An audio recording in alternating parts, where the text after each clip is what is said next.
Hi,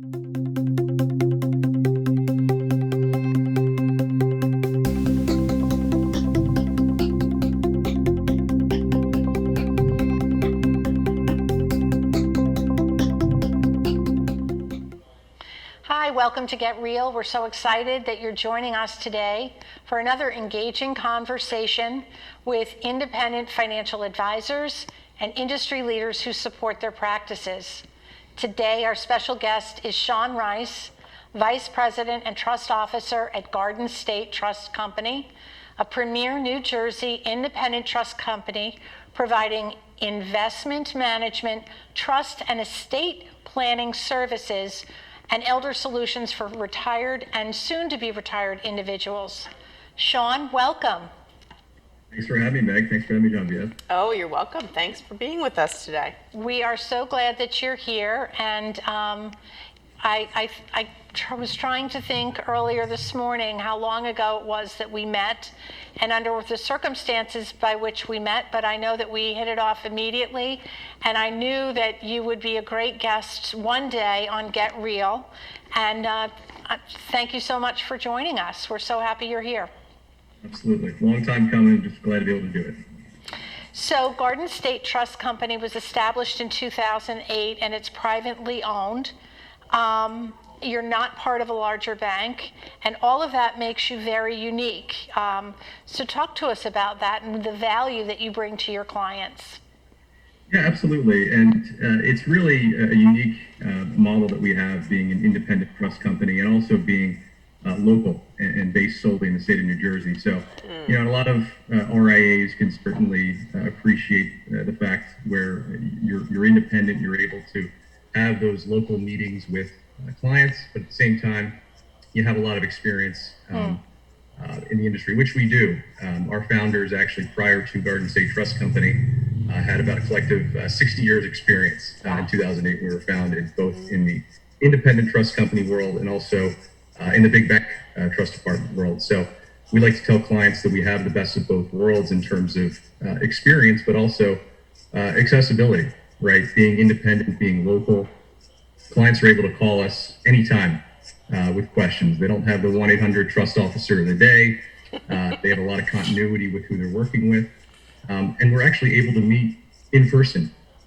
Go figure. Even in this day and age with Zoom and the pandemic, you know, we're able to now meet clients at their homes, at the attorney's office, at the advisor's office, and really have that long-term and short-term planning conversations that are just so important in these types of relationships.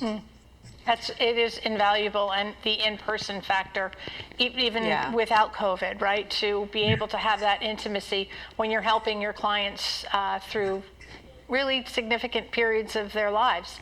Talk to us about the engagement that you have with the financial advisor and what that looks like.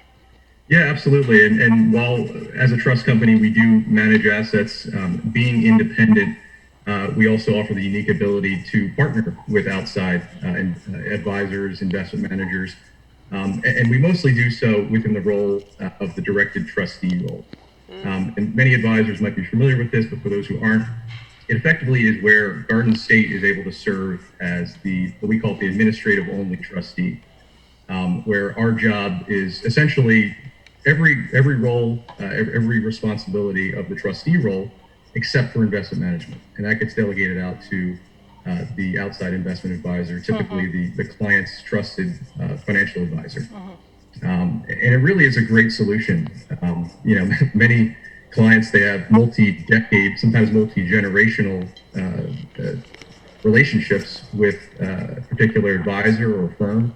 And understandably so, when they go to meet with the estate planning attorney and draft a trust document for their family, they'd like that advisor continue to manage the assets. So this is an opportunity for us really to say, hey, we can step in, we can be that objective professional trustee, and your trusted advisor is able to continue to manage the assets for the next generations.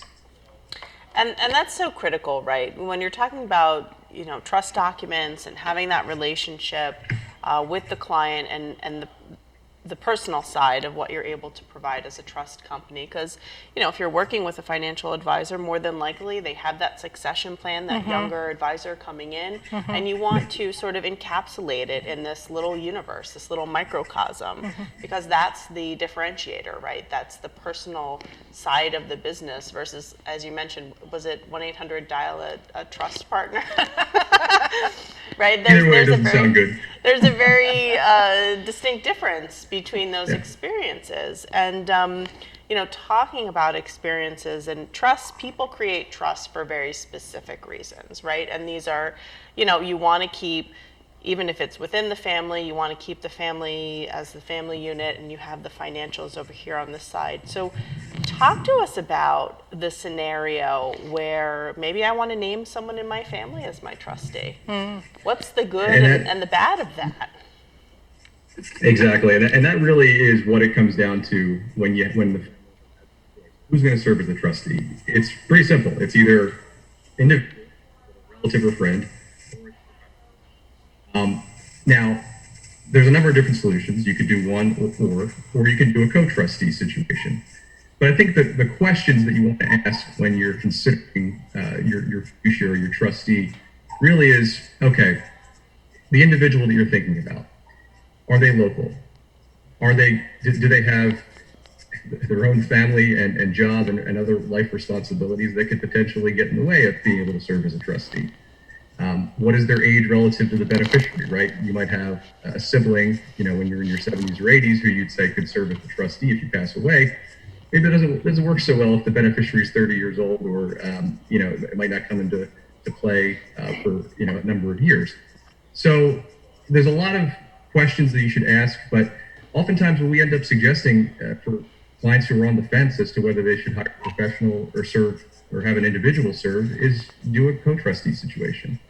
Because in that situation, we as the professional trustee can really provide most of the day-to-day administration tasks. And the individual trustee can still provide their own input. They can still be involved as a co-trustee.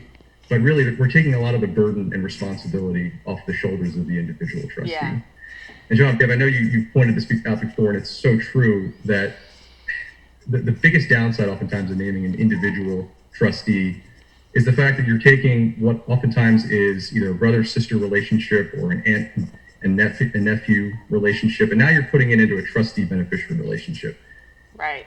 Really makes things complicated at the holiday dinner parties, where you end up having a distribution request that comes in, and maybe it's a bit excessive. Maybe it really can't be honored by the trustee or shouldn't be honored by the trustee. Right. A lot of people don't want to put themselves in that situation. So while it certainly is an honor to be named as an individual trustee, we oftentimes say, hey, listen, if you're really grappling with that want to have an individual trustee, but you really know there's a need for a professional trustee, let's talk about a co-trustee scenario. A lot of times it can be a good solution.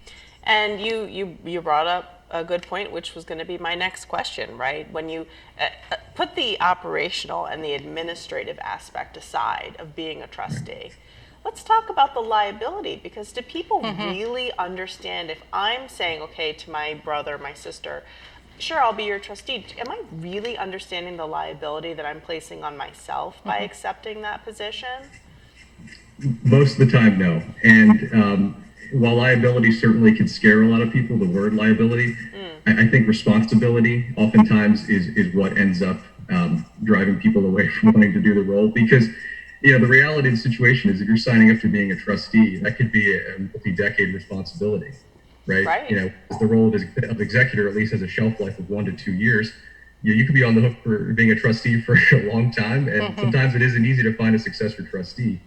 So, but to your point, the liability aspect too, while it is true that individual trustees do have a much lower standard in terms of their responsibility and the liability of serving as a trustee compared to a corporate trustee, they still have to fulfill a fiduciary obligation. And a lot of times that's going to require them, if they're on their own, if they're only serving as a trustee individually without the help of anyone else, they're going to end up oftentimes hiring professionals to help them anyway. Right. So that's why we always kind of point out the co-trustee opportunity, because at the end of the day, we can fulfill all of those needs and really take a lot of the responsibility off of their shoulders. Right. And there's a lot that goes into it, right? And I was thinking as you were talking, and what if, having spent my years in the business, and of course Meg as well, oftentimes what I would see is, spouses being trustees, and you just made me think, what happens when folks get divorced? You have to unravel that, if it's even unravelable. Is that the right word? Yeah. If you can even unravel it, right? There's just such complexity, and I think people have, the best intentions when they're doing things like that from a simplicity standpoint. But, is that even salvageable if I'm naming my spouse and then I decide 10 years down the line, I don't want to be married to you anymore? Yeah, and it's a case-by-case basis, and that's often a very common one. And sometimes that can work, but you pose a great point that life happens a lot of times, and in turn, it's going to require some adjustments. So, it's funny. We typically there's two big pushbacks to using a corporate trustee. One is fees, of course. That's always the first question, and two, it's usually a lack of familiarity, right? People just meet me for the first time when I'm introduced as a potential trustee. So I understand that, it's a long-term role. It's a very personal role that they're considering naming us as. But that's why I point out the idea of a co-trustee scenario, because you really get the best of both worlds, where the client is familiar with the individual they want to name, but at the same time, there's that level of continuity, right? Over the years, you have the institution involved. You don't have the mortality issue of who's going to serve as the trustee. Right. You don't have the issue of, as you pointed out, divorce situations. And it really allows for the show to go on, so to speak, while still having that familial connection to the administration of the trust. If an advisor is with a larger wirehouse and there's in-house trustee services, what are their considerations for using the in-house versus Garden State?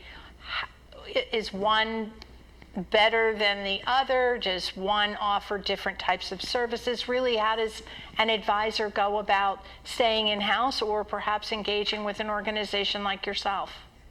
Yeah, it's a great question, and typically, the larger the institution, the more questions you want to ask in terms of whatever trust department they have or trust company they might be affiliated with.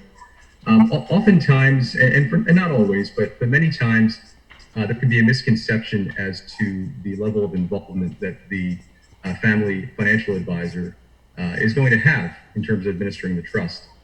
In some cases, we have seen with certain advisors with large brokerage firms where they effectively name the brokerage firm's trust department or trust company wing as the trustee, and they might not necessarily be managing the assets or really be involved in the administration aspect of the trust. So then it begs the question to the client, what's really the goal here? Do you want the advisor to continue to have a hand in this or not? And what I always say to the family is, listen, if you're partnering with an independent administrative-only trustee like Garden State, the advisor can not only continue to manage the assets, custody the assets, really be perform the exact role that they've always done for the family, but even more importantly, what happens if that advisor decides to change firms? Right. Down the line, which we all know in this room that happens. Yeah. And that's a really good point, Sean, and we're going to continue that part of the conversation after this quick break. So stay with us.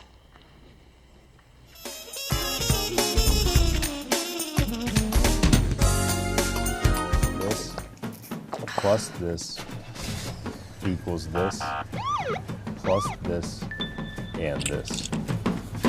Don't drink and drive. Listen, what will make your event simply beautiful? Is it your attire, your decorations, your entertainment?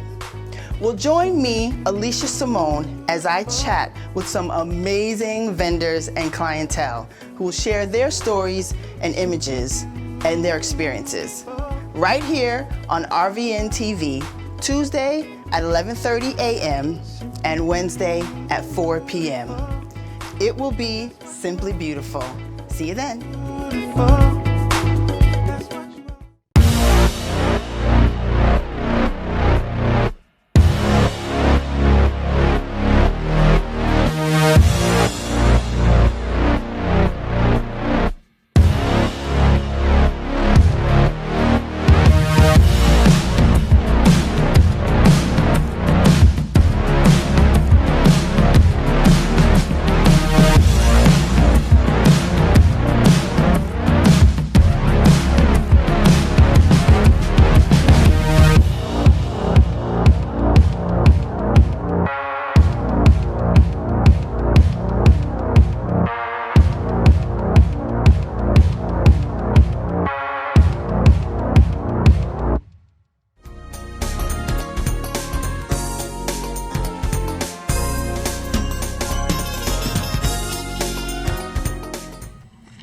Welcome back to Get Real. We're speaking with Sean Rice of Garden State Trust Company. And Sean, before the break, and I had to quickly interrupt you, we were talking about the value of a larger affiliation for an advisor of their trust company with their broker or their wirehouse versus an independent. And so let's pick up on that conversation and the value of, if that advisor leaves, right, you still have the independent, the trust advisor. Mm-hmm. Exactly. It's really beneficial to all parties. I mean, from the advisor standpoint, they have the flexibility to change custodians, to change firms. At the same time, for our purposes, nothing changes on our end. The advisor has always been managing the assets. The advisor has always been custodying the assets. And they've worked closely with the family for all these years. It shouldn't matter that they're changing firms. We have seen it. Unfortunately, there are times where the advisor was with a larger brokerage firm. That company was named as the trustee. And when the advisor moved, they've contacted us about having the previous trustee removed in favor of Garden State so that they can start to manage the assets again. And while it is a fixable event, it just takes time. That process can take several months to actually effectuate. So, doing the planning ahead of time can really save a lot of time and headache, and really just provide maximum flexibility for everybody. Share with our audience, who are the independent financial advisor, what sets Garden State Trust Company apart? What is your unique differentiator?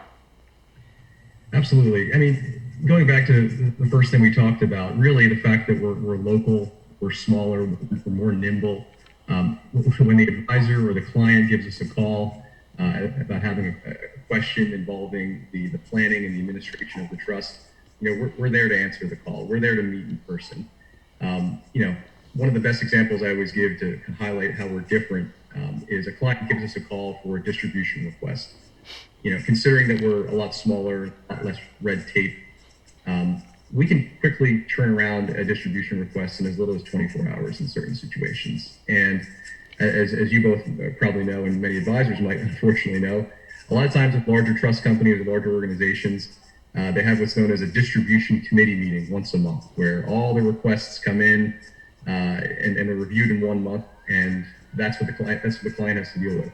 For us, it's a lot more flexible. It's a lot more realistic, right? Because when we're managing a trust, a lot of our beneficiaries, they rely on the trust. A lot of it is a large percentage of their assets and their income. So we're not just managing an investment management account or retirement account. We're managing the lifestyle of all the beneficiaries. And as a result, we need to be quick and nimble in how we can communicate with them. Yeah, those assets are being used for the purpose of Life. living and life. Yeah. And, I just wanted to add too, in terms of an advisor who's independent, right? They go independent for a specific reason. They want that autonomy. They want that control, if you will, to sort of, they're creating the client experience. And if you have very little control over the timing, if a client says, oh, I need XYZ from my trust account, and you don't have the control to be able to distribute that in a timely manner, I would imagine that's a bad position to be in for a financial advisor. And the client. You bring up a great point, too, in that one of the points we always make to the advisors is, hey, listen, our role as administrative trustee is not a record keeper, right? Our job is to answer the client phone calls with anything related to the trust administration, which really frees up the advisor to continue to do what they've always done. Right. Which is to manage the assets as best as they possibly can. So talk about your process. I'm sorry, Meg, go ahead. I'm sorry, talk about your process. Sure, yeah. So for our process, really, from the get-go is to, for meeting with the client and talking about serving as an administrative trustee, we're going to have our own trust account, and the advisor is going to custody most of the assets in their own trust account at their custodian. So again, they have the freedom, they have the autonomy to manage the assets. And what we always tell the advisor is, listen, we're just going to hold somewhere between 3 to maybe 6 months worth of expected distributions and fees in our account. It'll be held in a money market fund. And if a distribution request comes through to us from the beneficiary, We review it, we approve it, we communicate with the advisor to send us cash, so to speak, into the account, and we make the distribution. So it's really seamless, and it really takes a lot of the communication role from the beneficiary from the advisor and really puts it back onto us, the trustees. So it's a good bifurcation of the duties. So, Sean, if I'm an independent RAA or I'm a hybrid, I'm not affiliated with that larger wirehouse, what do I need to know before I'm considering engaging with a garden state, for instance? I like what you're saying. It resonates with me. It seems like it fits within my business model. Culturally to fit, you can come to the table. My clients can actually see your face. But what do I need to do, if anything, before I consider engaging with Garden State? Yeah, absolutely. And I think if you're doing your research as an advisor who's working with the family, looking at administrative-only trustees, you really want to ask them the questions that will effectively get you the that you need. Because for some people, they're looking for low cost as possible. They don't really want or need the trustee to communicate that much with the client. And there are firms out there that offer low cost administrative trustee services and won't communicate with the client. They're more so effectively record keepers, so to speak. They'll make the distributions, but all the communication is done with the advisor. But if you're an RIA, for example, which we really align with, being local and being independent, a lot of times it's going to be more than that. You're going to want someone to be a partner, to be local, to be able to communicate and collaborate with the family, and discuss these short and long-term planning goals. For that, you might see a difference in 15 to 20 basis points in fees. But a lot of times, again, you get what you pay for, and you really want to understand what it is that's valuable to you and the client. So I always encourage advisors to ask those tough questions about understanding what role the administrative-only trustee is going to have, what they will do, what they won't do. And also ask where do they work out of? What are their communication abilities? Are they now in a position where they're doing Zoom calls, or again, are they in a position where they're not really willing to have these in-depth conversations with the clients? Right. All great stuff.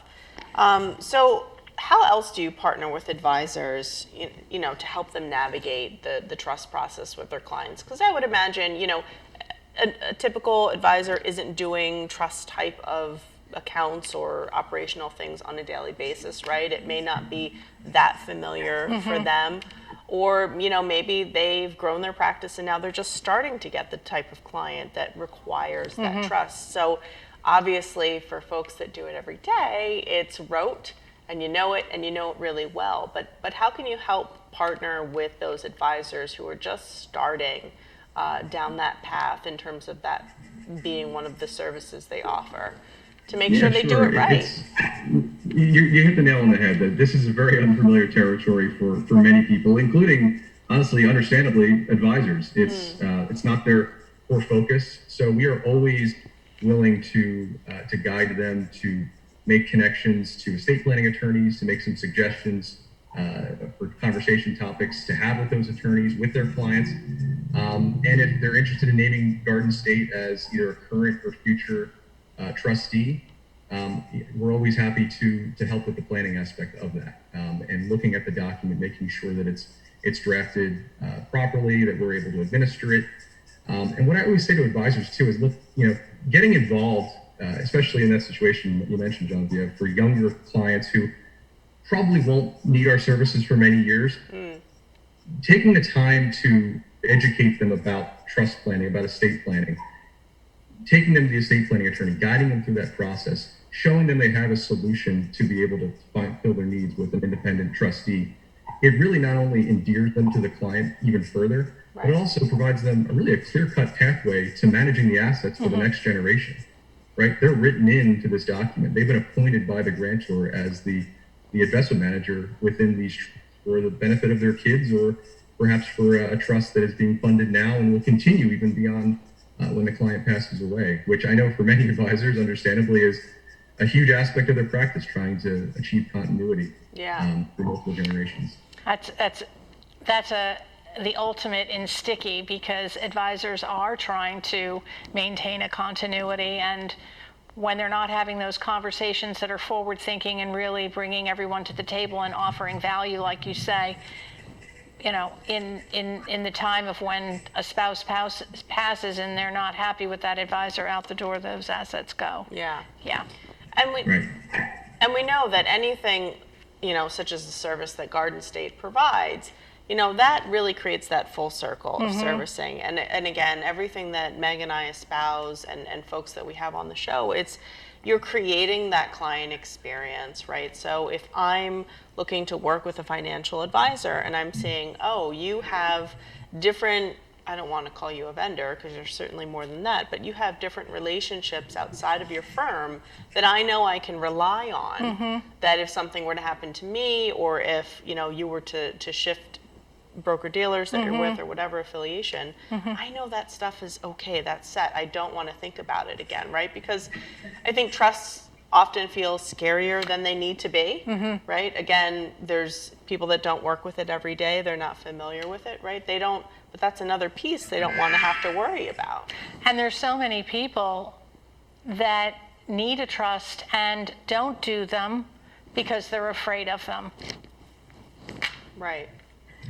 Exactly, and it is a bit of conventional wisdom that really isn't always true about trusts, that they are unnecessary for some people, or only for the wealthy. In reality, they're there to fulfill a purpose, whether it's to reduce estate taxes, whether it is to protect assets from Medicaid or Social Security, whether it's a Medicaid trust or a special needs trust.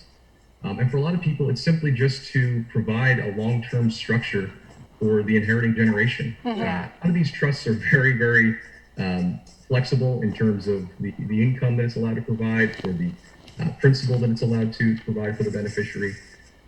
So, you know, you're not necessarily punishing the beneficiary by setting them up or locking the funds away from them. It's really more so you're creating a structure with the family financial advisor and a trust company to make sure that the funds are there to provide for the next generation, and ideally the generation beyond them too. Right. And have them there to do what you want or intend for them to Correct, do for you which and is your family. very important. Yep.